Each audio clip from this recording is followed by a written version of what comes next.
కేవలం 7,999 up to 10 kgs వరకు బరువు తగ్గి అధిక బరువు నుంచి వచ్చే ప్రధాన సమస్యలను దూరం చేసుకోండి. ఇన్నాళ్ళు రాజాసాబ్ ఎప్పుడు వస్తుంది అనే చర్చ జరిగేది. కానీ ప్రభాస్ ఫ్యాన్స్ ని మరొక ప్రశ్న వెంటాడుతోంది. అది కల్కి సీక్వెల్ ఎప్పుడు వస్తుంది, సలార్ పార్ట్ 2 ఎప్పుడు అని. అయితే ఇది పెండింగ్ లో ఉండగానే లేటెస్ట్ గా ది రాజాసాబ్ సర్కస్ పేరుతో సీక్వెల్ గురించి అనౌన్స్మెంట్ వచ్చింది. అయితే దీనిపై క్లారిటీ మాత్రం రావట్లేదు. ఇన్ని సీక్వెల్స్ లైన్లో ఉండగా ప్రభాస్ మాత్రం స్పిరిట్, ఫౌజీ అంటూ కొత్త సినిమాలు చేస్తున్నాడు. అసలు ప్రభాస్ ఈ సీక్వెల్స్ చేస్తాడా చేయడా అనేది ఇప్పుడు చూద్దాం. ప్రభాస్ కెరీర్ లోనే కాదు, ఇండియన్ సినిమా హిస్టరీలోనే అతిపెద్ద వరల్డ్ బిల్డింగ్ చేసిన ప్రయోగం కల్కి. ఇంత భారీ స్కేల్ సీక్వెల్ అంటే script time, visual design, international pre production తప్పదు.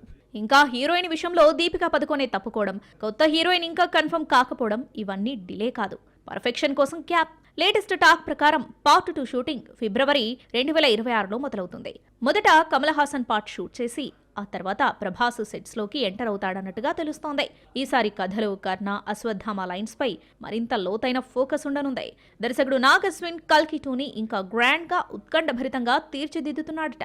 మొత్తానికి కల్కి 2 అంచనాలు ఇప్పుడే నెక్స్ట్ లెవెల్లో ఉన్నాయి. సలార్ విడుదలై 2 నెలలైనా సలార్ 2 శౌర్యాంగ పర్వంపై అభిమానుల ఆసక్తి ఇంకా తగ్గలేదు. డిసెంబర్ 22, 2025న మేకర్స్ పోస్టర్ టీజర్ తో సీక్వెల్ ను అధికారికంగా ప్రకటించారు. ప్రభాస్ బిజీ స్కెడ్యూల్ వల్ల ఆలస్యమవుతున్నా ఇది రద్దు కాదు, రీలోడ్ మాత్రమే.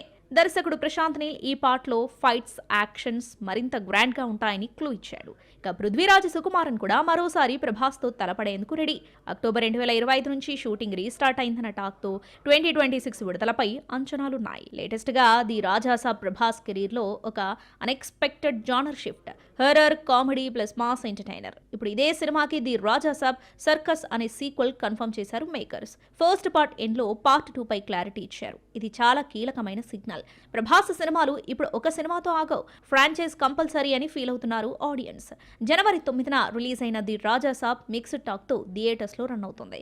లాంగ్ టర్మ్ ప్లాన్ కల్కి, సలార్ లాంటి భారీ సినిమాల మధ్య ఇలాంటి ఎంటర్టైనింగ్ సీక్వెల్ మార్కెట్ ని కంటిన్యూగా కనెక్ట్ లో ఉంచుతుందా చూడాలి. ఇన్ని సీక్వెల్స్ పెండింగ్ లో ఉండగానే ప్రభాస్ ఎందుకు సందీప్ వంగ డైరెక్షన్ లో స్పిరిట్, హను రాఘవపుడి డైరెక్షన్ లో ఫౌజీ చేస్తున్నాడు? స్పిరిట్ అంటే రా యాక్షన్ ఇంటెన్స్ క్యారెక్టర్, పూర్తిగా performance drive and film. Fauji war backdrop లో పీరియాడిక్ డ్రామా. ఇవి సీక్వెల్స్ కాదు, ఫ్రాంచైజ్ కాదు, కానీ ప్రభాస్ ఇమేజ్ కు powerful reset button. Sequels ready అయ్యేలోపే ఆడియన్స్ కు ఒక బ్లాస్ట్ ఇవ్వాలనే క్లియర్ స్ట్రాటజీతో ఉన్నాడా?